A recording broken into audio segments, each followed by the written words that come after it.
মাংসের স্বাদকেও হার মানাবে এইভাবে ডিম পটল রান্না করলে। পটল ডিমের এই রেসিপি বানিয়ে নিলে সবাই আঙুল চেটে খাবে।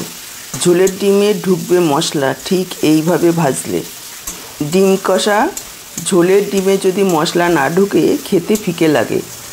ডিমের ঝোল করার সময় ঠিক কতক্ষণ ডিম ভাজলে ডিমের ভেতরে মশলা ঢুকবে আর ডিমের টেস্ট বাড়বে সেটাও পেয়ে যাবেন আজকের এই ভিডিওতে। নমস্কার বন্ধুরা, আহারে বাহার রান্নাঘরের আরও একটা নতুন পর্বে আপনাদের সবাইকে অনেক অনেক স্বাগত জানাই। আজকে দারুণ টেস্টি আলু পটল দিয়ে ডিমের ডালনার এই রেসিপিটা করার জন্য দেখুন আমি এখানে ডিম সিদ্ধ বসিয়ে দিয়েছি। আমি এখানে হাঁসের ডিম নিয়েছি, আপনারা চাইলে মুরগির ডিম দিয়েও করতে পারেন। ডিমগুলো জলে দেওয়ার পর দিয়ে দিলাম 1 চা চামচ পরিমাণ লবণ। তারপর হাই ফ্লেমে 10 মিনিট ডিমগুলোকে সেদ্ধ করে নিয়েছি। আর যদি মুরগির ডিম হয় তাহলে 7 থেকে 8 মিনিট সেদ্ধ করে নিলেও চলবে, তাহলে ডিমের কুসুমগুলো একেবারে শুকনো হয়ে যাবে না। 10 মিনিট সেদ্ধ করার পর গরম জলটা ফেলে দিয়ে আমি ঠান্ডা জলে ডিমগুলোকে রেখেছি। তারপর দেখুন এইভাবে একটু ডলে দিয়ে আবার জলের মধ্যে রাখছি। এইভাবে ডলা দিয়ে রাখলে কি হবে, যেই উপরের খোসাটা ফেটে গেছে সেই ফাটা অংশ দিয়ে জলটা ভেতরে ঢুকে যাবে আর ডিমের খোসাগুলো ডিম থেকে আলাদা হয়ে যাবে, যার কারণে ডিমের খোসাগুলো ছাড়াতে আমাদের সুবিধা হবে। দর্শক বন্ধুরা, আজকের পুরো ভিডিওটা দেখুন, আশা করছি আপনাদের নিশ্চয়ই ভীষণ ভালো লাগবে। যদি ভালো লাগে অবশ্যই একটা লাইক করবেন, শেয়ার করবেন। আমার থেকে এইরকমই রেসিপি পাওয়ার জন্য চ্যানেলটাকে সাবস্ক্রাইব করে সাথেই থাকবেন। ফেসবুক পেজ থেকে দেখে থাকলে পেজটাকে ফলো করবেন আর ইউটিউব থেকে দেখে থাকলে চ্যানেলটাকে সাবস্ক্রাইব করে সাথেই থাকবেন। দেখুন ডিমগুলোকে খোসা ছাড়িয়ে নিয়েছি।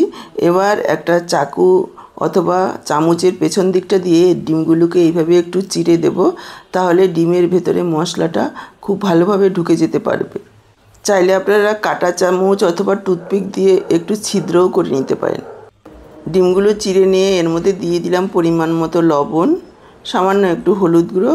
লবণ আর হলুদ ডিমের মধ্যে খুব ভালোভাবে মেখে নেব।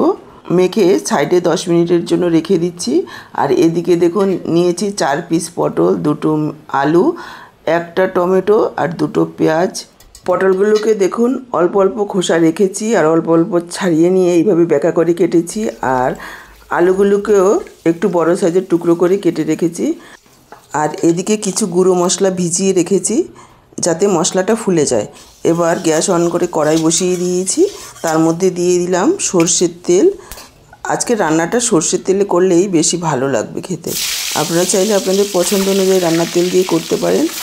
তেল গরম হয়ে যাওয়ার পর দেখুন লবণ হলুদ মেখে রাখা ডিমগুলো দিয়ে দিলাম। মিডিয়াম ফ্লেমে রেখে জাস্ট 2 মিনিট ডিমগুলোকে ভাজবো, তার থেকে বেশি ভাজবো না। উপরের পাতলা চামড়াটা যাতে শক্ত না হয়ে যায়, একেবারে হালকা করে ভাজতে হবে। খুব বেশি ভাজলে উপরের চামড়াটা শক্ত হয়ে যাবে, মশলা ভেতরে ঢুকতে পারবে না। হালকা করে ভাজলে দেখতেও ভালো লাগবে, খেতেও ভালো লাগবে। আবার যদি একেবারেই না ভাজেন তাহলে কিন্তু ডিমগুলো খেতেও ভালো লাগবে না। দেখুন আমি এইভাবে হালকা করে রঙটা চলে আসার পরই ডিমগুলোকে তুলে নিলাম। বাকি যে তেলটা রয়েছে তার মধ্যে দিয়ে দিলাম কেটে ধুয়ে রাখা আলুগুলোকে প্রথমে 3 থেকে 4 মিনিট ভেজে নেব। দিয়ে দিলাম পরিমাণ মতো লবণ, নাড়াচাড়া করে নিয়ে ঢাকা দিয়ে দিচ্ছি। ঢাকা দিয়ে ভাজলে আলুগুলো ভাজা হওয়ার সাথে সাথে একটু সেদ্ধও হয়ে যাবে। দেখুন ঢাকা দিয়ে আলুগুলোকে 3-4 মিনিট ভেজে নিয়েছি। আলুর উপরে সুন্দর একটা সোনালি রং ধরে গেছে। এরপর আমি এখানে যোগ করে দিচ্ছি কেটে ধুয়ে রাখা পটলগুলো দেওয়ার পর আরও 3-4 মিনিট ভেজে নেব। এতে করে আলুগুলো আরও কিছু সময় ভাজা হবে আর আলুগুলো নরমও হয়ে যাবে। ডিমের ঝোলে বা ডিমের ডালনায় আলু একটু বড় করে দিলেই খেতে বেশি ভালো লাগে। আবারও নাড়াচাড়া করে ঢাকা দিয়ে দেব, ঢাকা দিয়ে ভাজবো। আলু পটলগুলো ভাজা হতে হতে এইদিকে আমি একটা মশলা রেডি করে নিচ্ছি। দেখুন প্রায় 1 ইঞ্চি পরিমাণ আদা নিয়ে নিলাম মিক্সচারের জারে, 3টে কাঁচা লঙ্কা আর নিয়ে নিলাম 1 চা চামচ পরিমাণ কালো গোলমরিচ আর 8-10 কোয়া রসুন। পরিমাণ মতো একটু জল দিয়ে একেবারে একটা মিহি পেস্ট তৈরি করে নেব। দেখুন এইভাবে। দেখুন আলু পটলগুলোকে প্রায় আরও 3-4 মিনিট ভেজে নিয়েছি। একেবারে লালচে হয়ে ভাজা হয়ে গেছে আলু পটল। এইভাবে কড়া করে একটু ভেজে নেবেন, এতে খেতে ভালো লাগবে। এবার আলু পটলগুলোকে তুলে রাখছি। আলু পটল তুলে নিয়ে বাকি যে তেলটা রয়েছে তার মধ্যে দিয়ে দিলাম 3টে লং, 1 টুকরো দারচিনি, 2টো এলাচ একটু ফাটিয়ে দিতে হবে, আর লবঙ্গর ফুলগুলো একটু ফাটিয়ে দিতে হবে, তাহলে তেল ছিটে গায়ে আসবে না। আর দিয়ে দিলাম 1/2 চা চামচ গোটা জিরে।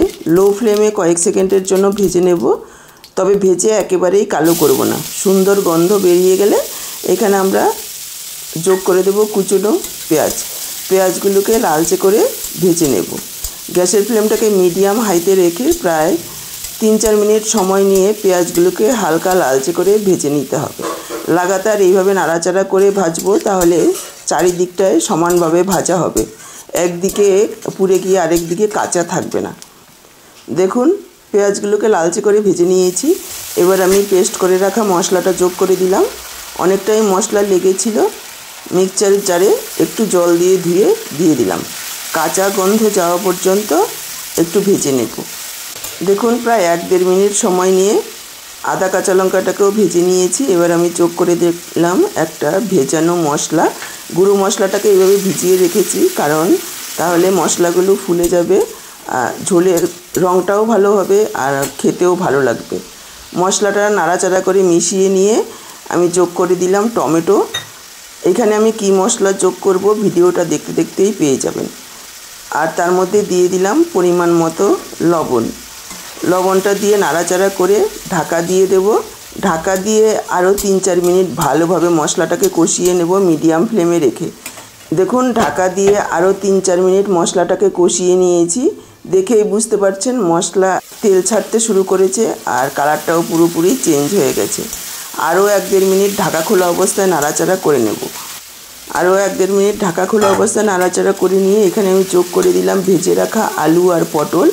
মশলার সাথে আরও 2-3 মিনিট কষিয়ে নেব। এইভাবে মিশিয়ে নিয়ে ঢাকা দিয়ে দেব। ঢাকা দিয়ে কষাবো আর ঢাকা তুলে মাঝে মাঝে 2-1 নাড়াচাড়া করে দেব, যাতে মশলাটা নিচে লেগে না যায়।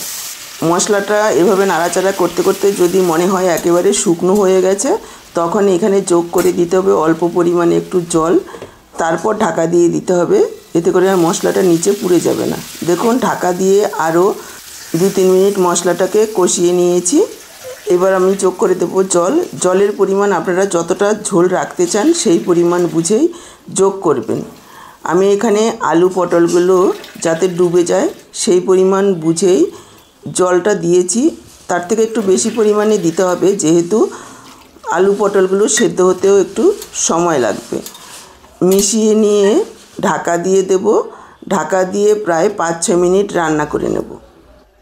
দেখুন ঢাকা দিয়ে প্রায় 5-6 মিনিট রান্না করে নিয়েছি। আলু পটল খুব সুন্দরভাবে সেদ্ধ হয়ে গেছে।